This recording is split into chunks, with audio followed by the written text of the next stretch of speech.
Hi everyone, welcome to our virtual cooking class today. I'm Casey. Just to get started here, I'm going to go wash my hands while we wait for a few more people to join. If you've already washed your hands and you need something to do, if you haven't already prepared your pears, go ahead and do that. I've just peeled and chopped them just so that they're ready to go. And then also make sure that your oven is preheating to 350 degrees. So wash your hands and take care of those things if you haven't done so yet.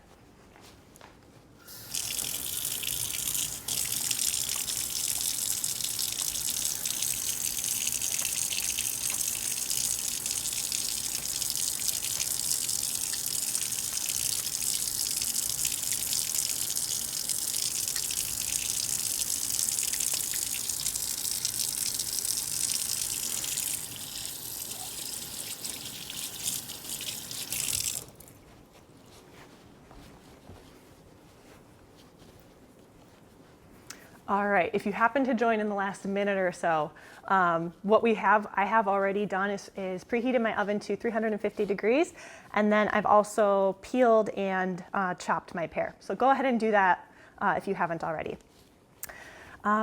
But yes, like I said, hi everyone, welcome to our virtual cooking class. I am Festival Foods Mealtime Mentor and Registered Dietitian Casey. I'm really excited to be joining you in your kitchen from the Festival Foods Test Kitchen today. Thank you for joining us. Today we are working with Wisconsin cranberries to make a delicious dessert that's perfect for the holidays or really any time. So I hope you're ready to get cooking. A few housekeeping notes before we jump in. Each of your microphones will remain muted throughout the class. However, if you do have questions or comments, please go ahead and use that Q&A function, the little button at the bottom of your screen. Please use this instead of the chat, just so that we can more easily track the questions coming in and make sure that everybody can see the responses that we're sending out. We have mealtime mentors Jenny and Lauren here, ready to answer your questions that you might have. So if you're taking this class on demand and you do have questions, you can reach out to us at askfestivaldietitians.com. All right, so let's get started. Like I said, we're making a really delicious dessert today with Wisconsin cranberries. We are making cranberry and pear crumble bars. These are so delicious, pretty simple, and yeah, like I said, great for the holidays or really any time of the year. So to get started with these, we're gonna get started on making our filling. So, of course, we're going to start with cranberries. So like I said, we're using Wisconsin cranberries, which is actually, in really the world, about half of the cranberries that are in production are grown in Wisconsin. So if you are using cranberries anywhere, especially in Wisconsin, it's very likely that they're coming right from Wisconsin. So we're going to get 2 cups of these cranberries, fresh cranberries we're using because they're in season. We're gonna get those in our saucepan over here. Fresh cranberries are harvested usually like October to December every year, which makes right now really the perfect time to be using these. All right, so we've got our cranberries in there. I'm gonna add in my chopped pears. I've just peeled and chopped 2 pears. We are going to add a half a cup of regular granulated sugar.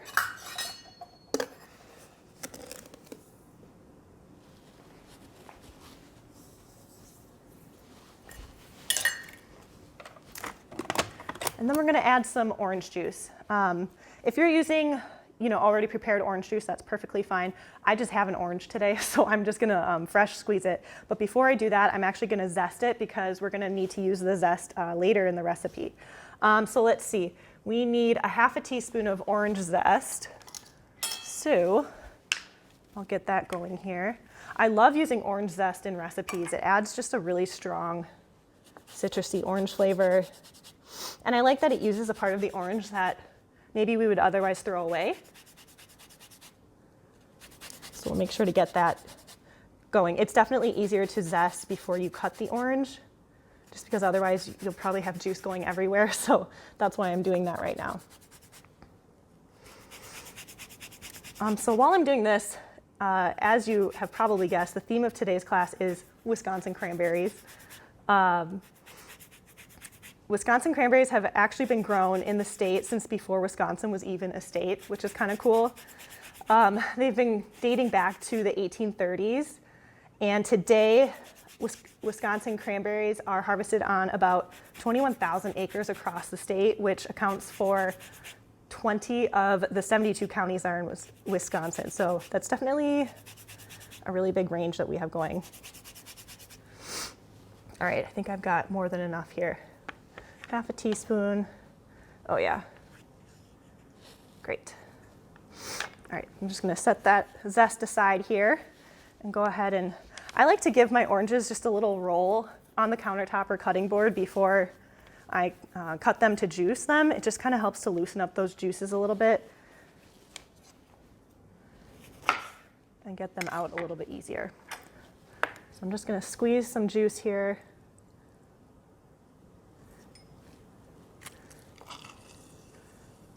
Oh yeah, this is a small orange, but it is mighty. There's lots of juice coming from it. All right, I'll go ahead and juice the other half just to be safe.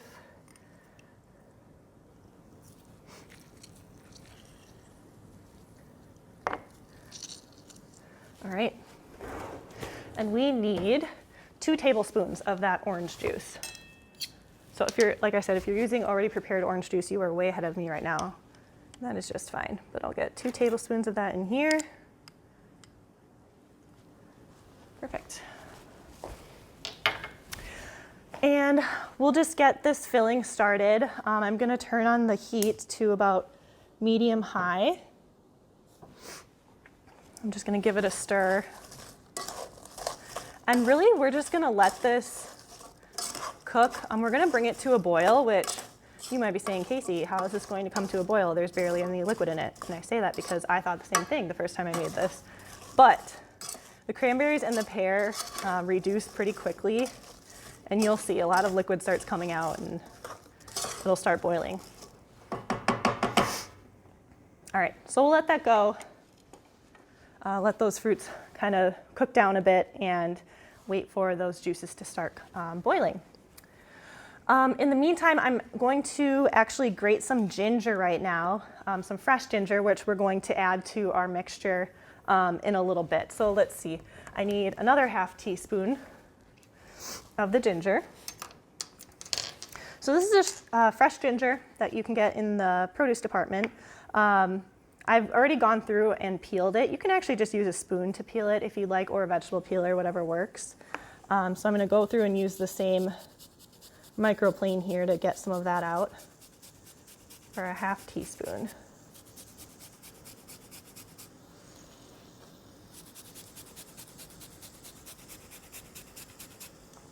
So like I said, we are using fresh cranberries today because they are in season, but of course they're not in season all year round, so you can actually buy cranberries frozen as well.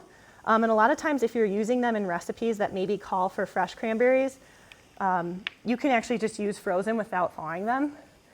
It might, vary depending on the recipe, but you can definitely do that. But yeah, cranberries definitely are available year-round in other forms. You can get frozen. Of course, you can also buy cranberry juice.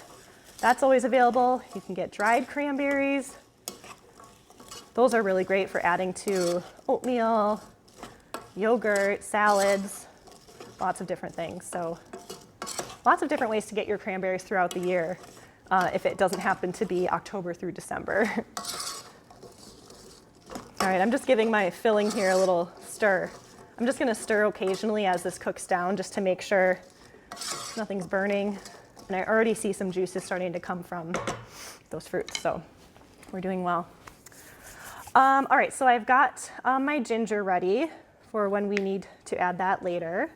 The next thing I'm going to do is start working on the dry ingredients, which is going to make up the crumble or the crust of our bars here. So, clear some room. The first thing that we're going to add is all-purpose flour. And I'm going to add 2 cups of this.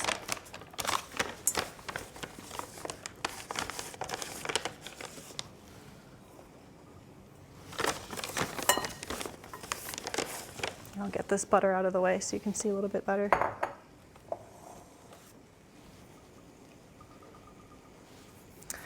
right, and then we're going to add some brown sugar. Love brown sugar in baked goods. Adds just a little bit kind of deeper flavor with that sweetness. So we're going to do a cup of this. I'm just using light brown sugar today. You could use dark brown if you prefer. Either will work. Add that.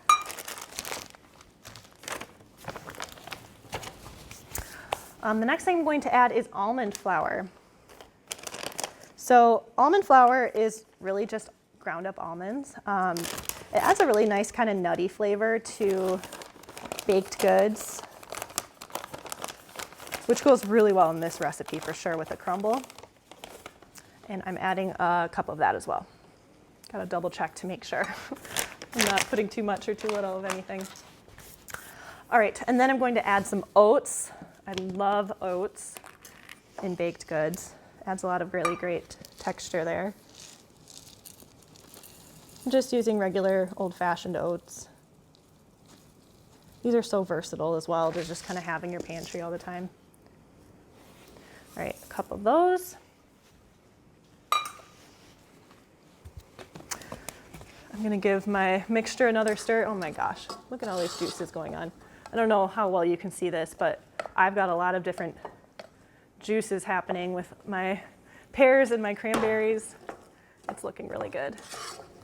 So at this point, I'm basically already boiling with those juices. We're gonna just kind of let this keep cooking, and it might be about 7 to 10 minutes. You can also just kind of eyeball it and see when those, you can try a pear if you want, just to kind of check to see if it's starting to soften. The cranberries, mine are already starting to burst. Oh my gosh, it's so pretty. I love all that really vibrant cranberry color going on here. The cranberries are gonna start to burst, and then those juices will start to thicken as well. So you can also just kind of eyeball it instead of timing it, which is what I'm gonna do right here. And then the last thing we're gonna add to our dry mixture is salt. And we're gonna add 1 teaspoon of salt.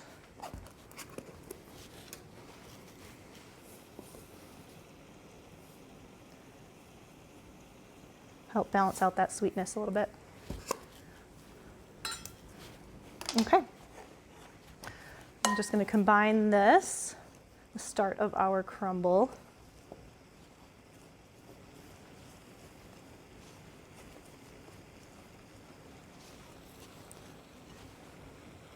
Got lots of good smells coming from my filling. I love really just how versatile cranberries are. Like I mentioned, there's lots of different forms that you can buy them in, but if you think about like all the different ways that you can enjoy cranberries, like I mentioned, dried cranberries go really well with like salads or oatmeal. Fresh cranberries obviously really would go well with both of those too. Really popular during the holidays. I didn't mention before, but of course you can buy cranberries canned. Very popular for making those cranberry sauces.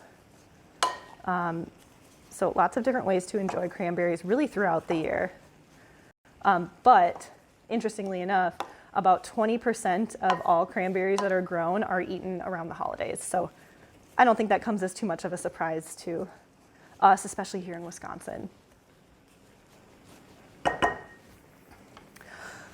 Okay, I'm gonna give another stir to my filling here. Those pears are really all pink by now, just from the juices that are coming from those cranberries. I didn't mention this, but I'm just using Bartlett pears today. You could really use whatever pears you like or have on hand. Oh yeah, those cranberries are really bursting and giving off lots of good smells. To continue then with our crumble here, so I've got all my dry ingredients. I'm going to now add some melted butter.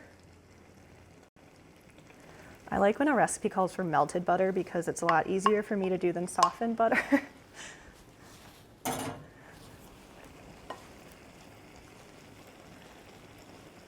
It's sometimes a little tricky to get that softened consistency, but this one's got melted.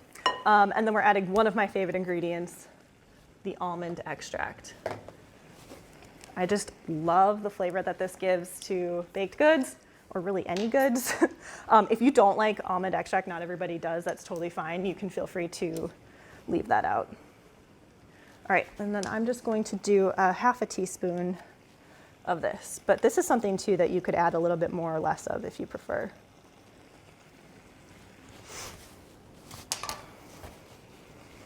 All right, and that is it for our crumble mixture here. So I'm just going to give this a good stir, get everything incorporated.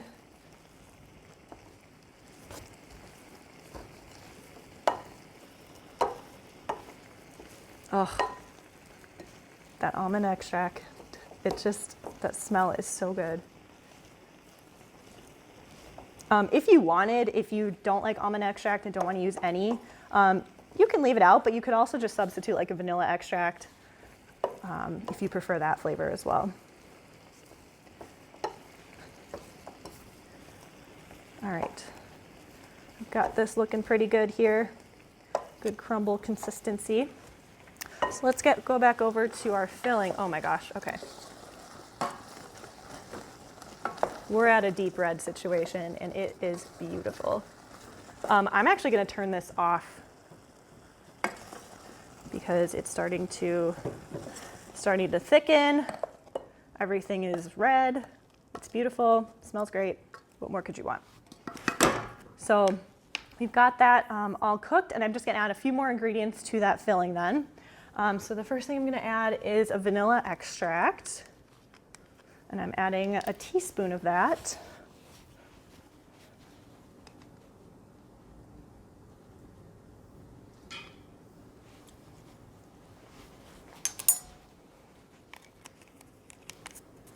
Then I'm gonna add that orange zest that we talked about and we zested earlier. Half a teaspoon. And then I'm gonna add that ginger that we grated as well. So many fresh flavors in this filling. I'm gonna really make sure, since I kind of had both the zest and the ginger kind of packed into that teaspoon or the half teaspoons, I'm gonna make sure that I really make sure they spread out well in this and don't stay clumped together. Ugh, so many fresh flavors and smells coming together right now.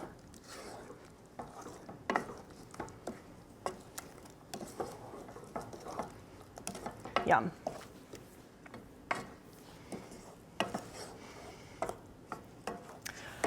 All right, so now we're really just gonna work on assembling. So with this crumble mixture, I am gonna reserve about 2.5 cups of it, because basically we're going to just surround that filling with the crumble mixture. So get about 2.5 cups of this out so that we can use it later to top with.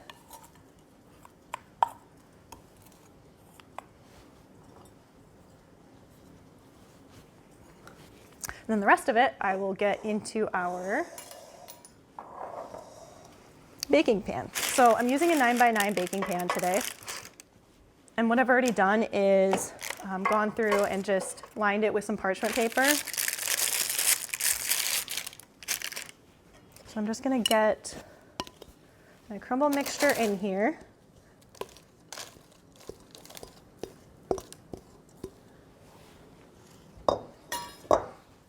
Get all of it in there.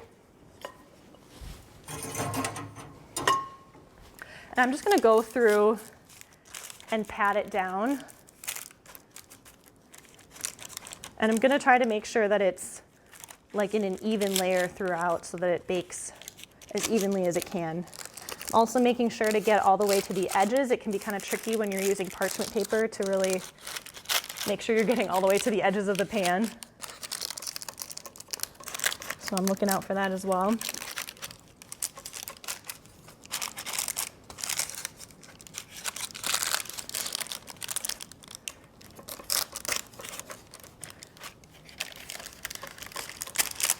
All right. So I've got my crumble all patted in here in the pan. It's as even as I can do it, at least for right now. So we're gonna go with that. So we're gonna toss this in the oven. Like I said, it's at 350. And we're gonna let that bake for about 10 to 15 minutes, and I'm just gonna talk about cranberries for 10 to 15 minutes. Just kidding. I do already have some crumble that's prepared, a bottom crust here. So we'll let that bake. I'm gonna check the time here to make sure that it doesn't burn. But we'll move on as this is already baked. So of course, if you're following along at home, you'll just wait for yours to bake. But from here, it's pretty self-explanatory. So don't worry about getting too complicated from here. So at this point, I'm gonna take my cranberry mixture here, totally transformed from when we first started making this. And I'm just gonna pour it on top of my crumble.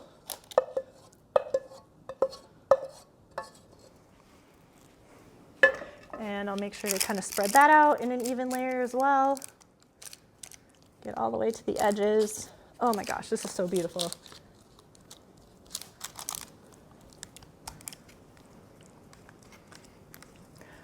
Another fun fact that I learned about cranberries, and I witnessed this firsthand when I was making this earlier, is a fresh cranberry bounces. So I learned that because I spilled some cranberries and they were bouncing all over the floor. But they will bounce and they will also float, which is why you will see cranberries kind of flooded in marshes when they're growing. And the reason for that is, so cranberries don't actually grow in that water. I used to think that was the case, and it's not. They grow on shrubs and like trailing vines throughout the marshes, but generally, a lot of times growers will flood those marshes just to make them easier to harvest because they'll float to the top. So that's why they're in water most of the time that you see them. Okay, so I've got my cranberry mixture in here, and then I'm going to go ahead and top it with that reserved crumble mixture that I set aside earlier. Actually, I'm going to get that spoon back here to spread that out. Again, trying to get it as even as possible.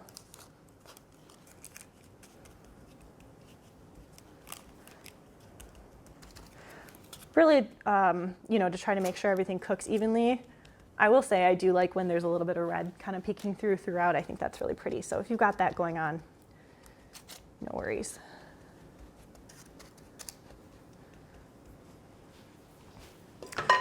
All right, so at this point then, this is gonna go in the oven, and we're gonna bake this at the same temperature, which is kind of nice. You can keep it going the same temperature the whole time for 20 to 25 minutes. Again, I'm not gonna chat for that long. I've got a version already baked here. So you can see it's got a nice kind of golden crust going on, and you can see the really deep red coming through with that filling. And I've sliced a piece as well, just so you can kind of see how that looks. You can serve this, I would serve this with like some vanilla ice cream or maybe some whipped cream. It's really good that way. But yeah, just a really kind of fresh, but also very holiday-y recipe, or for any time of the year, because cranberries are great all the time.